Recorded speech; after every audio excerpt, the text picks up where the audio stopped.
October 18 சனிக்கிழமை. எலியா அவர்கள் பேசிக்கொண்டு நடந்து போகையில், இதோ அக்னி ரதமும் அக்னி குதிரைகளும் அவர்கள் நடுவாக வந்து இருவரையும் பிரித்தது. எலியா சுழல் காற்றிலே பரலோகத்திற்கு ஏறி போனான். 2 ராஜாக்கள் 2:11. இன்றைக்கு இஸ்ரவேலருக்கு அக்னி ரதமும் குதிரை வீரருமாயிருந்த எலியாவை சந்திக்கப் போகிறோம்.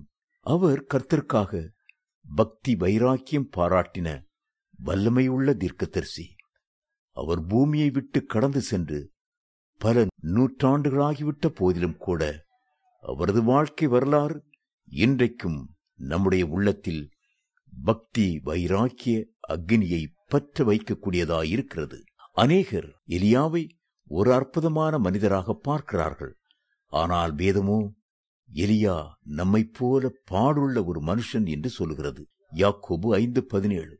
அவர் கருத்தாய் ஜபிக்கிறவராயிருந்தார்.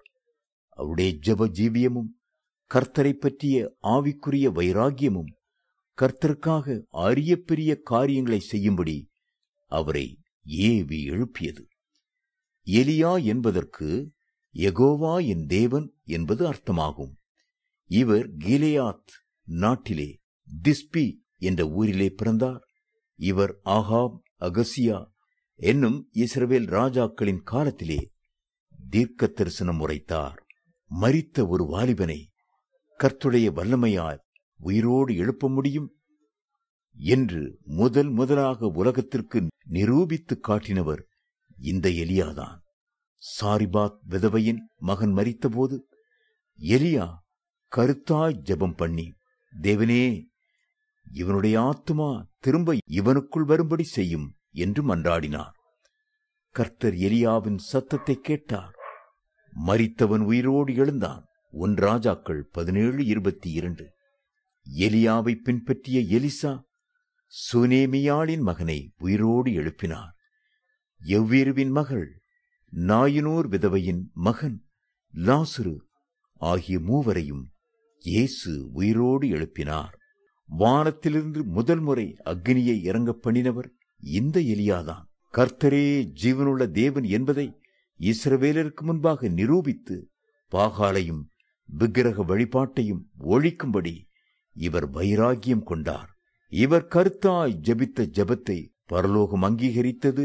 அக்னி பலிபீடத்தின் மேல் இறங்கினது. சகல ஜனங்களும் கர்த்தரே தெய்வம், கர்த்தரே தெய்வம் என்று ஆர்ப்பரித்து கர்த்தர் பக்கமாய் திரும்பினார்கள். பாகால் தீர்க்கதரிசிகள் வெட்டுண்டு போனார்கள். பழைய ஏற்பாட்டிலே மரணத்தை காணாதபடி எடுத்துக் கொள்ளப்பட்டவர்கள் 2 பேர். ஒருவர் ஏனோக்கு, மற்றவர் எலியா. எலியாவின் ஊழியத்தின் கடைசி நாளிலே தம்முடைய சீஷனாகிய எலிசாவோடு பேசிக்கொண்டு கடந்து போகையில் திடீரென்று அக்னி ரதங்களும் குதிரைகளும் நடுவாக வந்து இருவரையும் பிரித்தது. அக்னி ரதம் பார்ப்பதற்கு எத்தனை பயங்கரமாக இருந்திருக்கக்கூடும். ஆனால் எலியாவோ பயந்து நடுங்கவில்லை. அந்த அக்னி ரதத்தை நோக்கி நடந்தார். அந்த அக்னியானது வேதனைப்படுத்தும் அக்னி அல்ல, அது பரிசுத்த ஆவியின் அக்னி. தேவ பிள்ளைகளே, இன்றைக்கும் கர்த்தர் உங்களை அபிஷேகம் பண்ணி அக்னி ஜுவாலையாக மாற்ற விரும்புகிறார். இதோ கர்த்தருடைய பெரிதும் பயங்கரமுமான நாள் வருகிறதற்கு முன்னே நான் உங்களிடத்திற்கு எலியா தீர்க்கதரிசியை அனுப்புகிறேன். மல்கியா 4:5.